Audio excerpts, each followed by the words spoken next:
So the topic given to me to discuss is this: science communication as a second career. And I am grateful to Indian Women's Scientists Association for allowing me to wander through my thoughts for about 60 minutes on this topic. First and foremost, what strikes me most is the fact that science communication is being projected as a second career, whereas it is a primary career for many people. But for scientists, this becomes a second career because when you have to choose between two factors, the opportunity cost has to be taken into consideration. That is why we speak about a second career.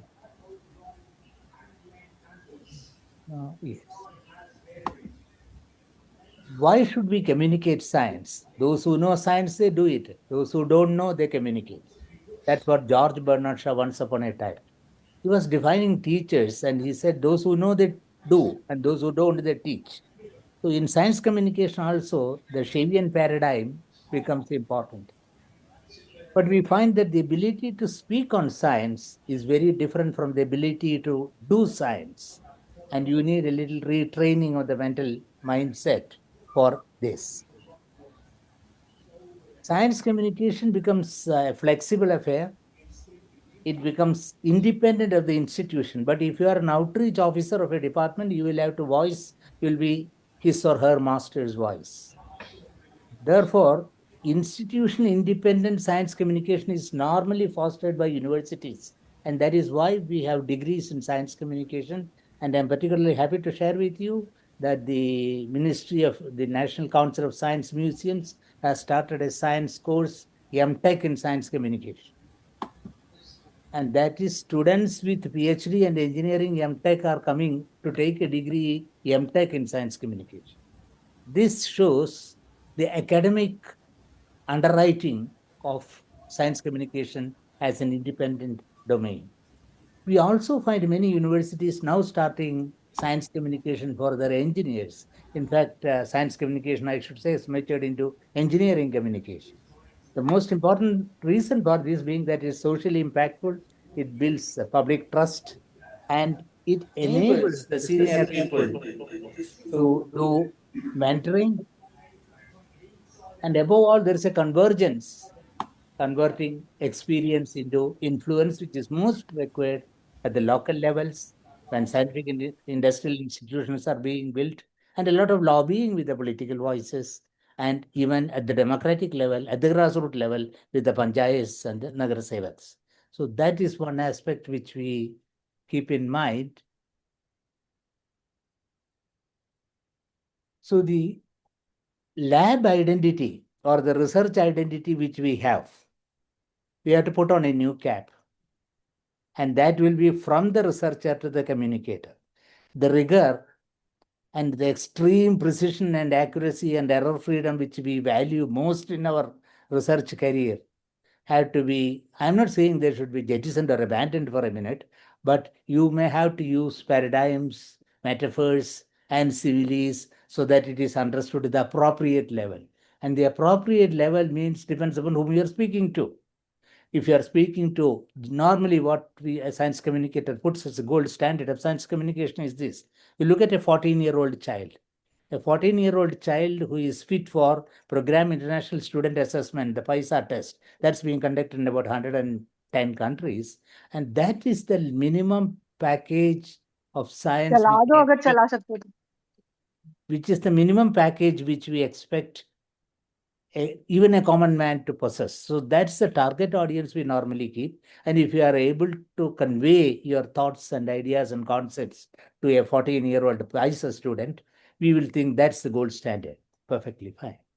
Then from the deep domain knowledge, the dive deep, which we have practiced for our 20 for decades as a science career, as a research career, from there we have to move into a systems thinker because domain knowledge, that to deep domain knowledge, normally becomes a deterrent in expressing certain things because the freedom and latitude which we would like to enjoy when we express an idea in a lucid formation, that needs a little freedom from the earlier cultural mindset which we are having. So that's what I call the systems thinking required for a science communication. So when you are bound with the strong binding energy of the institution, with its own motives, goals, at the strategic, at the tactical and the operational level, necessary for us to speak to the people. So that is why science communication, which was once upon called science popularization. For example, in the beginning, it was all science popularization. And you will also find that the veterans who started this career were school teachers, and mainly school science teachers were the pioneering pathfinders or the pace setters of our program. But today it has become, from the institution, it has become a society facing situation. So we speak about not popular science movement, we speak about people's science movement. Can you speak to the people? Can you make them understand what you want? That's what is required. But most of us are laboring under the erroneous illusion that psychom is amplification. You go on magnifying your concept. No, nor is it a dilution. Is our idea is to have a bullseye hit for our concept to the intended target audience. That's what we normally look for. So,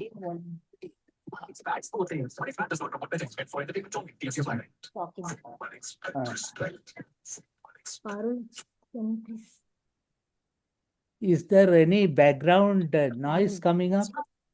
Yeah, lots of it. Is it May I request Parul iPhone to Dr. please Parul's mute? the phone, I think. Yeah, please mute your iPhone. So, if for a moment we do a thought experiment, a rather provocative thought experiment, in asking, was the first psychomer a male or a female? Well, gender doesn't matter, but it is still very interesting to know or to speculate on this. And even long before, in the dim distant past, once upon a time, when there were no laboratories in the predetermined definition, then we had no journals, we had no institutions, we had no laboratories, we had only our home.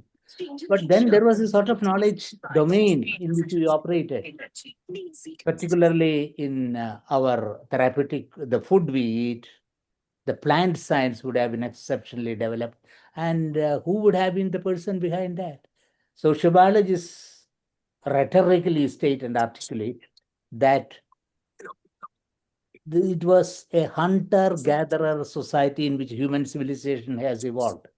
Edward O. Wilson has been arguing a bit, and you find a large school of large disciples of a big school of sociobiological thought that it was a hunter-gatherer society. But it was the skills of a huntress which was responsible for getting the food. And now anthropological studies have given credence and strength to this hypothesis, which is, I would say, which has never been falsified, although it has not been positively validated. So it remains the contemporary thinking that it was a hunters-gatherer society. Taking one step forward, it's not easy to find out that the first science communicator, in terms of skill development, in terms of skill transfer, and in terms of skill enrichment and improvement, it was the woman who did it. That's what we think. And probably this is a classic picture we start our science communication class with. And look at the right hand, the holding of the stick in the hand, the pointed stick, the geometry of the stick, the angle at which it is kept, the inventory of the sticks in hand, you will find a lot of facts has gone into that. Mobile देख के जाएंगे Johnson Johnson में क्या गड़बड़ी हुई वो तो वापस रख दिया होगा मेरी स्क्रीन आएगा तो please mute yourself. निकल जरा साइड में सब Parul's phone is not muted. Please mute yourself. Okay, so in a very condensed phraseology, we can say that the sole custodians of health knowledge, food systems, ecology, and the oral traditions, including the intergenerational learning, was in the hands of women. And therefore, it is primarily an assessment which we take. She was the first person to do that. In spite of that fact, the advantage of having an initial lead over that. If you do an analysis, we come to what is known as the pipeline paradox in Indian STEM as far as women scientists are concerned. According to the best estimates available, or the most reliable guesstimates we have at our disposal, about 43% of STEM employment are women, according to the All India Survey on Higher Education. And 14 to 18% of faculty in premier institutions like IITs and ISERs and BARC and DRDO and CSIR, we find a figure under 20. And 10 to 15 is in engineering and in leadership roles. That's one of the most striking features which we have been able to find out. So we have this paradoxical situation. High level entry, but low leadership and luminosity post-retirement, almost like dark energy. That's one paradox. So I am reminded of the poet's statement, full many a flower is born to blush and seen and waste its sweetness on the desert. Is that a fact? We have to falsify that. But if you look at the national knowledge reservoir, retiring professors, CSIR, DRDO, DAE, ISRO, all the scientists, GH, DSOS, we will find that 58 to 60 years they retire. That means we have a residual life, a residual pleasant life. In fact, I would say resilient life, retired life of 20 plus, productive intellectual years remaining as our asset. So retirement is not a sunset. I would treat this as a sunrise. At this point, from financial engineering, we borrow an analogy which is called a stressed asset analogy. There are capital assets, there are infrastructures which have been built, which have been underutilized. A lot of deficiency and insufficiency of its utilization. That's what management specialists call stressed asset analogy. And that fits wonderfully well with the model which we are now currently thinking. So we have women scientists from publicly funded institutions. That's intellectual capital which they have, the intellectual science capital. Highly trained, but not under-integrated for post-retirement. That's the structural underutilization problem we face. A problem in the technical sense of the term, a problem of what is and what should be. We know what is the state of affairs today. And we also know this should not have been the state of affairs. The difference between the two is what we call the problem or the problem statement. So scientific stress asset management is the need of the hour. So scientific stress asset, we know that we have stressed asset, but how do we manage it? So managing it scientifically means we should have a national registry for retired scientists. And if possible, just as the National Council of Science Museums is planning to have one science center in every district in the country, we should also get retired scientists as district science ambassadors, public science fellowships. And we should have a clear policy of mentorship for translation network and manage our intellectual as non-performing assets systematically. This can be done only if there is a management approach to the system.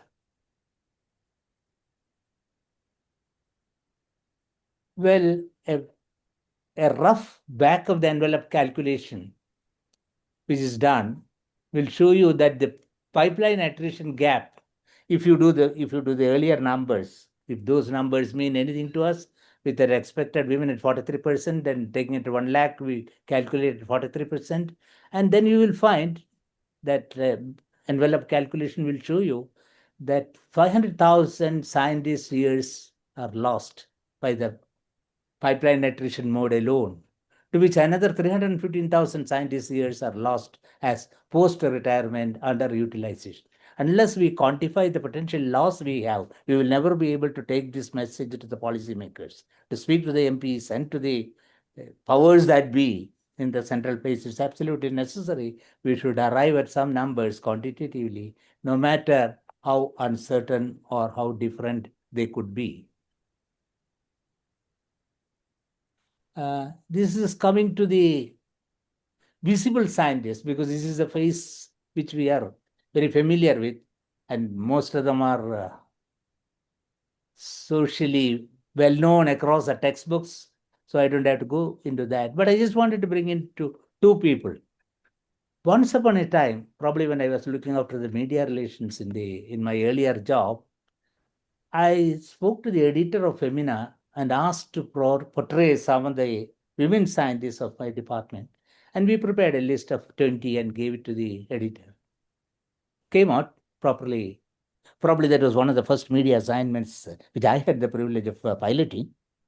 It ran through, but the difficulty of running it through was after the program went through publication, I used to get a number of calls why somebody is included, why somebody is excluded.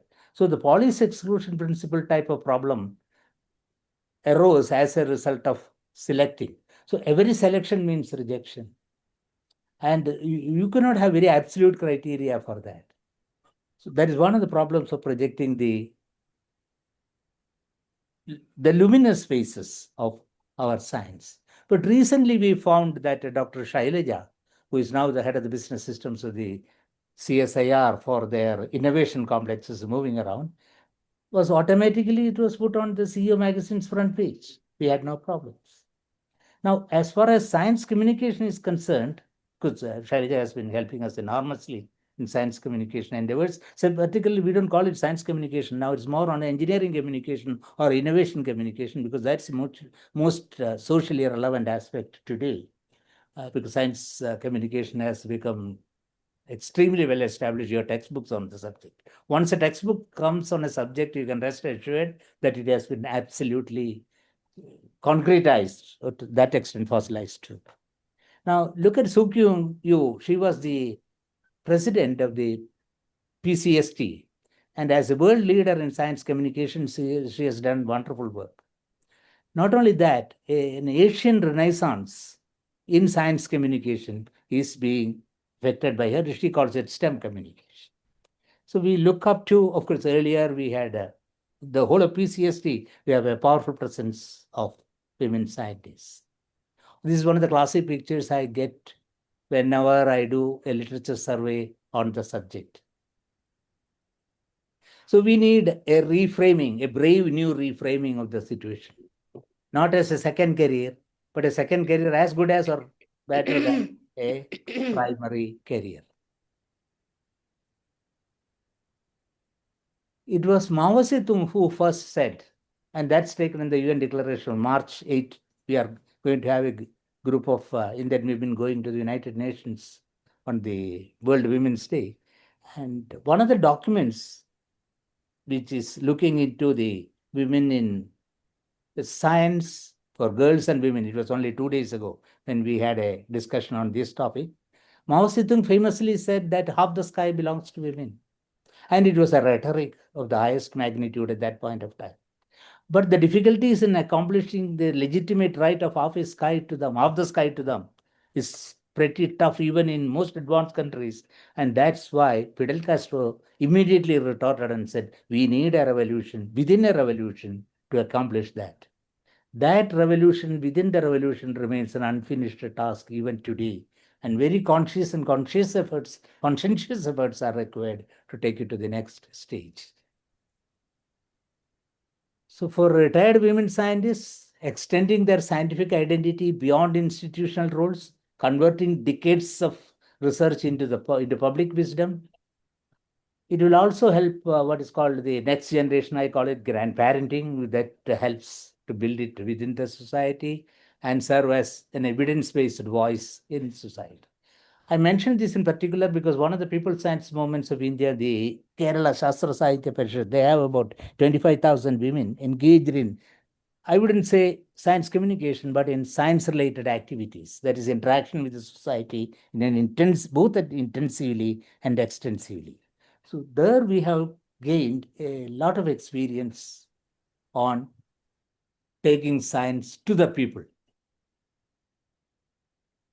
So I have given a basic textbook or academic or a sterilized version of a quantitative or a qualitative analysis of what is available in the literature, or the best what ChatGPT 4 version would be able to give you, or maybe perplexity can give you better. So I would now take the next two steps. One, how I meddled with science communication, and as an individual and as a member of a society. Now, there is always an individuality in every person which enables them to perform or underperform or overperform. But eligibility to perform in society depends upon your personal delivery of goods and services. So that is why one becomes a science communicator oneself before getting into a body of science communicators. So as my short bio profile said here, I joined the 8th batch of the training school at the Atomic Energy Commission in 1965. And this gave me an enormous advantage because it was Homi Jahangir Baba, and my batch was the last batch, the 8th batch, where certificates were given by Dr. Homi Baba and his mother. Next year, he was no more. So we had the privilege of receiving the credentials from him. The most memorable advantage which I feel I and my colleagues have, is that 1 year in the training school, fresh from the college, with all the energy boiling within you, you are getting exposed to a variety of 20 to 30 subjects which you have never heard of. The ABC, which was not known to them. It was a torture chamber of the highest magnitude. You pick up subjects, within a week you have to learn it and you have to deliver the goods. And if you don't get less than 60%, you will be declared that you are unfit to be found anywhere near a research laboratory. So that was it was a tryst with the destiny in that sense. But it was exposure to a wide variety and a wide spectrum of subjects, so that the domain specificity has been partly neutralized. That's one aspect of it. And then if you work for about 40 years in about 8 divisions, you are likely to have interacted with a large number of scientists with a wide variety of research findings and research methodologies. In fact, the methodology of physics is not the same in biosciences, although all of them follow the scientific method. So you get a scientific culture as a result of working in an institution of multi, cross-disciplinary, interdisciplinary, transdisciplinary, all of them put together. You will be able to cook it up in a very, very cocktail fashion. So I find that 1 year exposure was exceptionally good for me to become a science communicator. That was in 65. But a year later, there are so many things happening in life, which are, most of them is a string of accidents, collocations of atoms, as they call it. Now, one of my seniors, a first batch engineer, electrical engineer from the first batch of the training school, he had been to Soviet Union and was witness to and participant in the Russian Revolution of science communication. It was a Sputnik era. And every child is being fed with information and data about what is happening in the Soviet Union. And then he discovered, to his dismay and to his utter dismay, that the information was being passed on in the Russian language, not in English. So most of us have that strong belief that English is lingua franca and that you can understand science and only if you can speak in English or write in English. So that idea of science communication, the sole proprietary medium of science communication is English, has been falsified by Dr. Parameswaran's effort. So he found out that Russian language has become mature by making words, artificially creating vocabulary. I mean, the whole technical glossary was built. So that was one model. This is what I call the Russian model of science communications. And he imported it to India.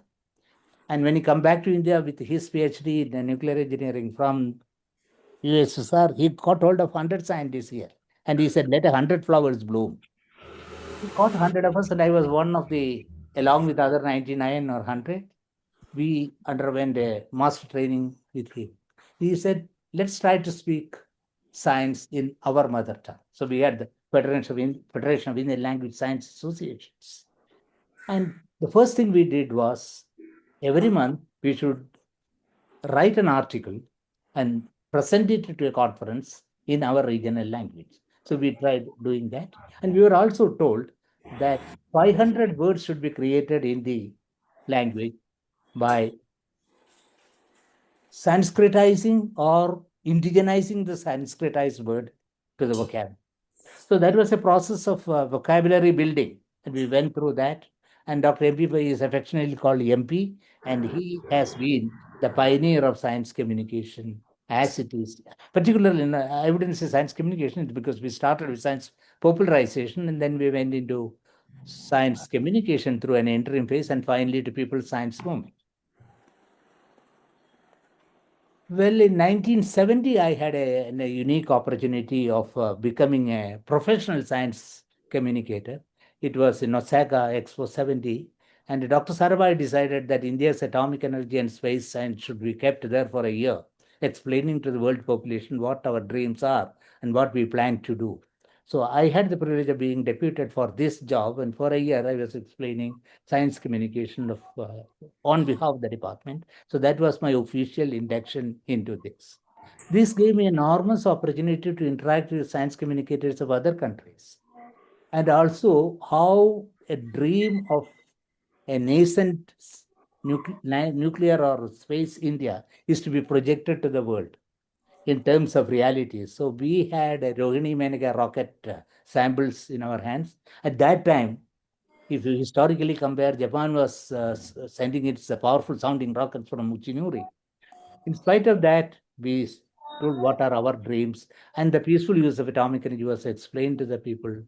And the voice of India was widely held and respected in that. So that was an opportunity for self-learning and formal induction into the science communication career. And from 1970 onwards, I have never looked back into my career. But the agony and ecstasy of the first science communication product which I did is still fresh in my memory. It was stencil cutting days with 100 copies to be created every month. We used to hold one meeting every month. And the first topic in 1966 or so I wrote was gas chromatography, mass spectrometric analysis of tobacco smoke. Well, looking back today, it is diverse from society's needs. But still, the only fanciful those were the days when we were running after fanciful topics. To attract the attention of the editor, you need to put something which they are able to accept. So acceptability was one of the overriding factors for us, and we were looking for fanciful, colorful topics. And the analysis of tobacco smoke was one of the areas, and we went into that. Today, I won't be able to justify that today. Next one we did was, if you want to prove that your language is nature and you can deliver the concepts as accurately as possible in your mother tongue, you need to use some of the good standard textbooks. So we took upon ourselves the source book of atomic energy by Samuel Glaston and nuclear physics second edition by Irving Kaplan, translated completely into the language by a group of 7 to 8 people. And that was brought out by the government of the state.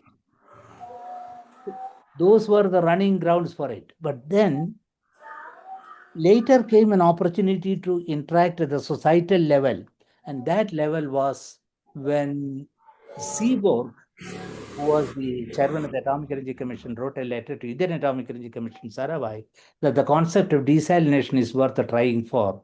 And then this effort, desalination efforts, particularly with the membrane technologies and thermal desalination, came into being over here. So my senior at that time was Dr. M.P.S. Ramani, a chemical engineer from UDCT, and he was given this task by Dr. Sarabhai. I remember the metaphor they used to engage themselves in. That's it. Put uranium on one side, you should be able to get fresh water and rice and wheat from the other side. Put the products on one side, natural uranium on the other side. So that was the input-output analysis they were giving, and the whole concept of a nuclear-powered agro-industrial complex was explained to the people. So taking it, the department developed an exhibition system, and we used to move around from universities, colleges, and public spaces, and started speaking a language of this magnitude, which attracted attention for that. Well, then I as all government servants, they do retire when they are 60. Probably if they are fortunate enough, they'll get 1 more year extension, but they go. So immediately after that, then there is this cognitive capability. Are you valid after your retirement? That's the question. So I thought I'll get myself done on a easy, and the work was done. And I found between and after that, we have no difficulties on that. Well, one of the advantages of a science communicator is they do get calls to interact with renowned personalities, and you will meet quite a large number of them. This molds you in understanding the, for example, in one of the sessions, an earlier session, which I wanted to show you, this is a scene in Mumbai when Stephen Hawking visited. I went there as a science communicator, and a leading light of media, whose name I will not mention here because many of you will be knowing her very well, asked me to say, if you are a science communicator, tell me in one sentence what this man has done. Now, to condense Stephen Hawking's work in one sentence to meet the needs of the media instantaneously, that was quite a challenge. I said he derived the total quantum gravity equation for the universe. That was a sentence which was unsayable. But there was no other way except to say that he derived the total quantum gravity equation. Well, there are scientists with whom you have very intense moments. And Dr. P. Gayagar was one person who has been encouraging in science communication at the atomic level, I would say at the crystal or ionic level, you would call it. Then when you retire, science communication is still wooed and won by women scientists. Vice Chancellor Dr. Hemlata Bagla gave an appointment, asked me to be principal scientific advisor to the university to develop that. And this is interesting for me today because we have started a I would say engineering communication course for the BTech students. In fact, science communication today has taken, as I told you, the MTech course in the National Council of Science Museums and teaching engineering communication for BTech students. These are new avenues which is opening in science communication. But the greatest pleasure for a scientist communicator is to interact with the teachers across the country, right from Kerala to Kashmir. If you move to science teachers, you will find 99% of them women science teachers. And if you interact with them, that's a great opportunity for you to expand your skill set. For example, the next generation science standards, which speaks about cross-cutting concepts, disciplinary concept ideas, and the engineering and scientific practices, SCP, the three threads of it, if that is demonstrated to teachers by involving them in an experiment. When I say an experiment, they become guinea pigs in the experiment along with you. And you perform, you create patterns, you change the patterns. And some of the 7 fundamental concepts of science methodology could be explained to them, and you will find, as a science communicator, you get enormous pleasures of that. Now, there are various media available for a science communicator. One of the medias I explored partially as my own personal growth is TEDx talks. And the topic I choose is a topic that's important, not the voice you carried or the articulation or gesticulations which you made. But nuclear masala dosha was an exceptionally good cross-cutting, cross-disciplinary, transdisciplinary subject where you could cover a large number of topics. So I developed that for some purpose. You will meet a large number of people. Yes. The next important one, another genre of science communication, which is worth following up today. Because I'm just telling you the hyperfine structures of science communication where one can build big verticals, is the science storytelling. So in science storytelling, when the Singapore started its first desalination plant, I had an opportunity to create a science story on reverse osmosis based on Indian mythology, and I call it the happiest RO man, RO standing for reverse osmosis. So how I do it, the mechanics of that this is not the time to do that, but this is just to mention that a genre of science communication can be done on an engineering field for an industrial operation, like when the largest plant went into operation in Singapore. That time they were told that if the scientific method could be taught in terms of animal characters, with the rigor preserved, but with the fancy brought in by the characters, then we developed a story called Royal Poop. And that helped, that ran around Singapore science teachers for a pretty long time, and discussions were on that for a wonderful time. Yes. And the narration was done by Chinese science teachers, and they have a peculiar narratology which brings in enormous attractiveness into the story. It's not the script which is important, their intonation, their gesticulation, and their ability to gel with the audience and taking the children into their hands and then getting back to a PPT presentation about the methodology. That was a fantastic experience. Well,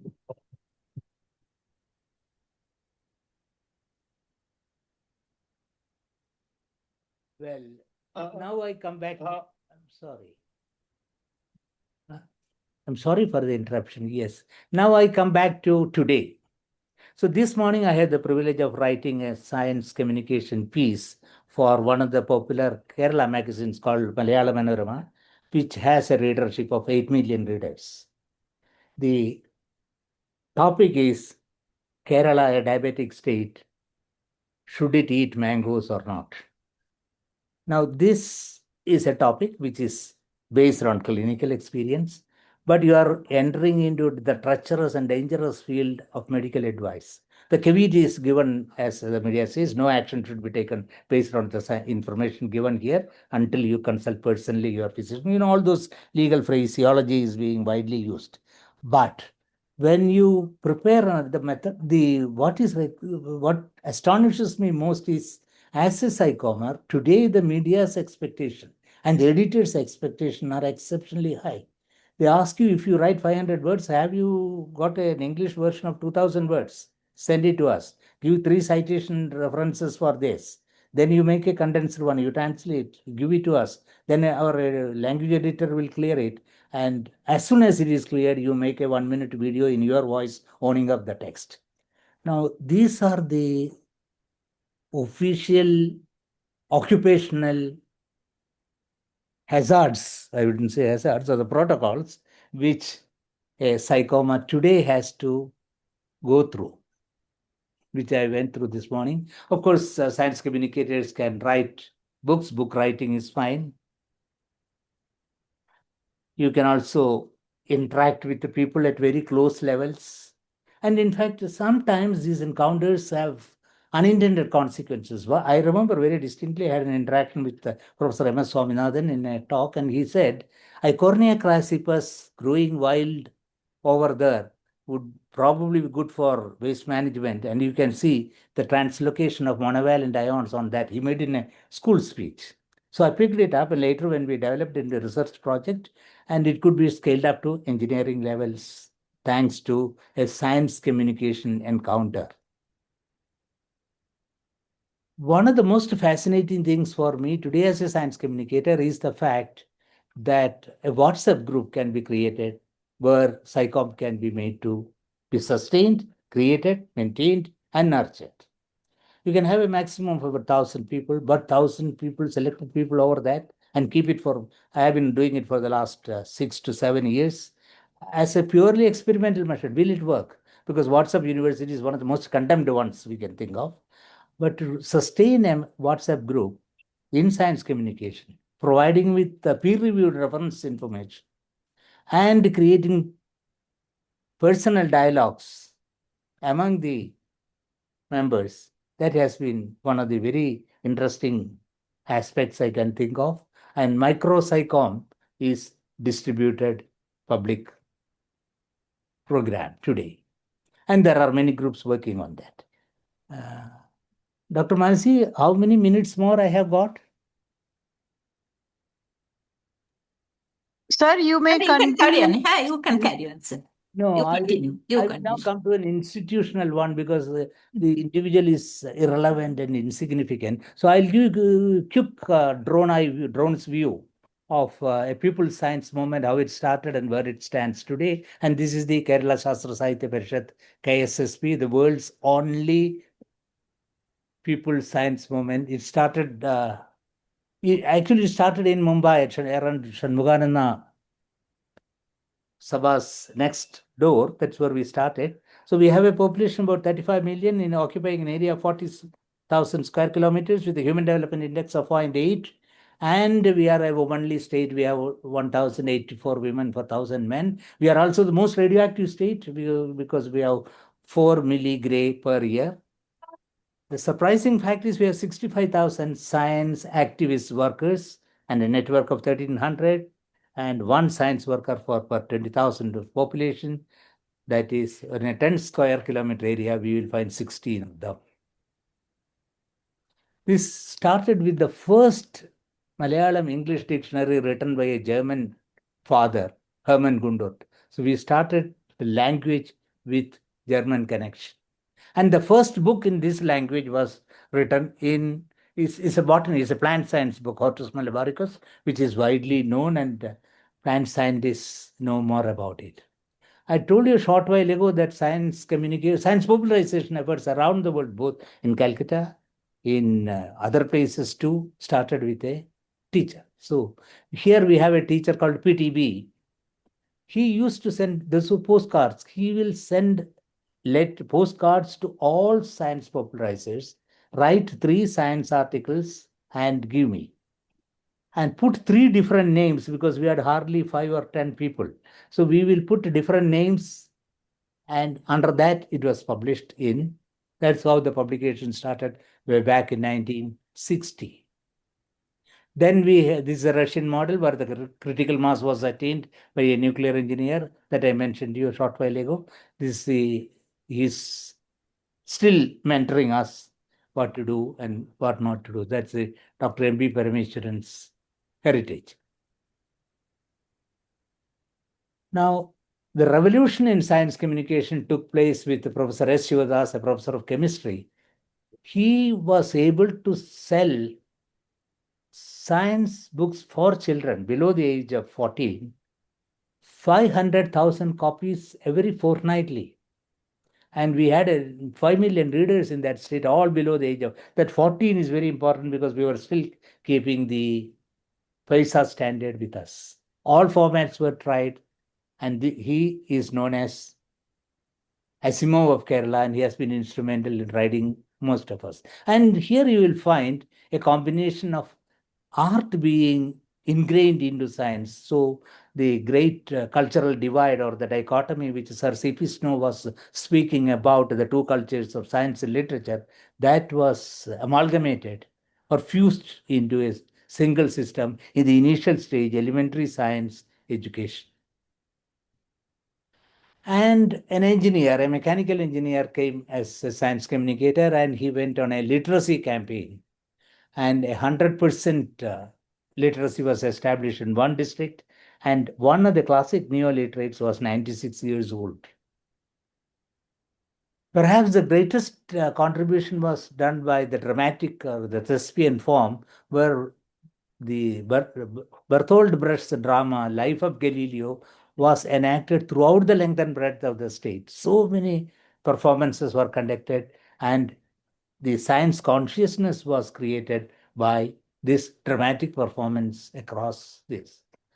Now, all said and done, the prime movers of this movement were engineers, and we were always thinking of how science can be directed, applied, utilized. And the first thing is, to make science acceptable to the family, you should go through the kitchen. So to go to the kitchen, the main instrument of the kitchen is your furnace.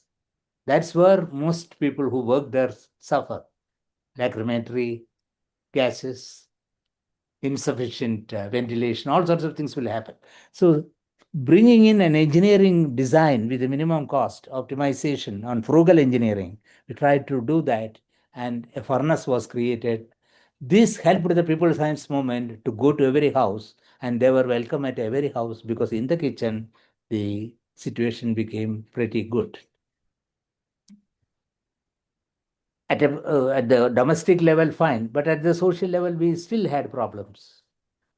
And that is where the environmental consciousness came into being. And we had a professor of botany who, that is why these were all properly, people were selected based on their domain content and their ability to influence significant segment of the population. That's how it happened. So for the Silent Valley, preservation of the Silent Valley was one of the issues where science was in direct conflict. The contractors' lobby were saying, give us this place, we would like to have a hydroelectric dam.